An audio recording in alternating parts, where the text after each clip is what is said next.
दोस्तों, जरा दिल पर हाथ रखकर सोचिए। जब भी हम भगवान हनुमान के नाम लेते हैं तो हमारे मन में क्या आता है? अपार शक्ति, उड़ने की क्षमता, पहाड़ उठाने वाला बल। लेकिन क्या उनकी असली ताकत सिर्फ यही है, या फिर इसके पीछे कोई गहरा रहस्य छिपा है? आज हम उसी सीक्रेट पावर की बात करेंगे, जो सिर्फ मसल्स या ताकत नहीं है, बल्कि एक ऐसी आंतरिक शक्ति है जिसे अगर आपने समझ लिया तो आपकी जिंदगी सच में बदल सकती है। सबसे पहले एक सच्चाई समझ लीजिए। भगवान हनुमान की ताकत उनके शरीर में नहीं, उनके चरित्र में थी। हाँ, वो शक्तिशाली थे, लेकिन उनकी असली शक्ति थी उनकी भक्ति, विनम्रता यानी ह्यूमिलिटी, और बुद्धिमत्ता यानी विजडम। आज के समय में हम सब पावर चाहते हैं, पैसा, नाम, ताकत, सफलता। लेकिन हम वो आंतरिक शक्ति भूल जाते हैं जो असली बदलाव लाती है। जरा रामायण की एक घटना को याद कीजिए। जब माता सीता की खोज का जिम्मा भगवान हनुमान को दिया गया, तो उनके सामने एक विशाल समुद्र था। अब सोचिए, कोई भी आम इंसान होता तो क्या करता? डर जाता, हार मान लेता। लेकिन हनुमान जी ने क्या किया? उन्होंने पहले खुद को याद दिलाया, मैं कौन हूं, मेरी असली ताकत क्या है। और यही उनकी सीक्रेट पावर थी, सेल्फ रियलाइजेशन यानी आत्मज्ञान। जब उन्हें अपनी असली शक्ति का एहसास हुआ, तब उन्होंने बिना किसी डर के समुद्र को पार कर लिया। दोस्तों, यही हमारी जिंदगी में भी होता है। हम सबके अंदर एक हनुमान छिपा हुआ है, लेकिन हम अपनी शक्ति को पहचानते ही नहीं। हम दूसरों की बातों में आकर खुद को कमजोर समझने लगते हैं। लेकिन सच्चाई ये है, आप जितना सोचते हैं उससे कहीं ज्यादा शक्तिशाली हैं। अब बात करते हैं उनकी दूसरी सबसे बड़ी ताकत, भक्ति यानी डिवोशन। भगवान हनुमान की पूरी जिंदगी भगवान राम की सेवा में समर्पित थी। उन्होंने कभी अपने लिए कुछ नहीं चाहा। उनका एक ही लक्ष्य था, प्रभु की सेवा।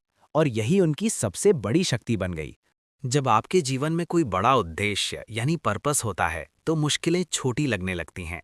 आज हम में से बहुत लोग दिशा खो चुके हैं। हम नहीं जानते कि हम क्या कर रहे हैं और क्यों कर रहे हैं।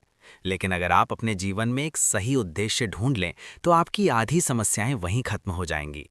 अब बात करते हैं तीसरी ताकत, विनम्रता। सोचिए, एक ऐसा व्यक्ति जो पहाड़ उठा सकता है, राक्षसों को हरा सकता है, वो इतना विनम्र कैसे हो सकता है? लेकिन यही तो भगवान हनुमान की महानता है। उन्होंने कभी अपने बल का घमंड नहीं किया। हर बार उन्होंने कहा, ये सब प्रभु की कृपा है। दोस्तों, आज के समय में थोड़ी सी सफलता मिलते ही लोग घमंड में आ जाते हैं। लेकिन असली महानता उसी में है जो ऊंचाई पर पहुंचकर भी जमीन से जुड़ा रहे। याद रखिए, घमंड आपको ऊपर नहीं ले जाता, बल्कि गिरा देता है। अब आती है चौथी और सबसे खास ताकत, बुद्धिमत्ता। भगवान हनुमान सिर्फ बलवान ही नहीं थे, वो बेहद बुद्धिमान भी थे। जब वो लंका पहुंचे तो उन्होंने सीधे युद्ध नहीं किया।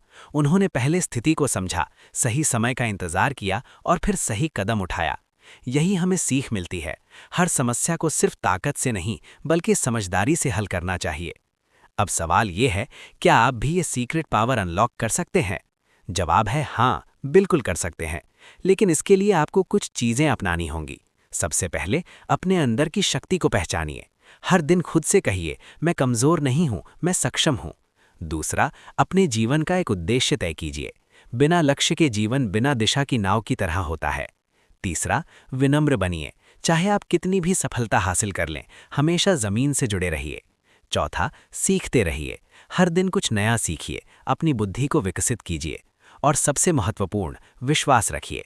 जैसे भगवान हनुमान को भगवान राम पर अटूट विश्वास था, वैसे ही आपको भी अपने जीवन में विश्वास रखना होगा।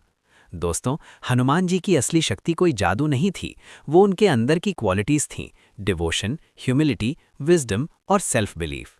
अगर आप इन 4 चीज़ों को अपनी जिंदगी में लागू कर लें, तो यकीन मानिए, आप भी असंभव को संभव बना सकते हैं। तो अगली बार जब आप भगवान हनुमान का नाम लें, तो सिर्फ उनकी शक्ति को मत याद कीजिए, उनकी सोच को अपनाइए। क्योंकि असली सीक्रेट पावर बाहर नहीं, आपके अंदर है। अगर आपको ये संदेश दिल को छू गया हो, तो कमेंट में ज़रूर बताइए, जय श्री राम और जय बजरंग बली। और याद रखिए, जब आप अपने अंदर के हनुमान को जगा देते हैं, तब दुनिया की कोई भी ताकत आपको रोक नहीं सकती।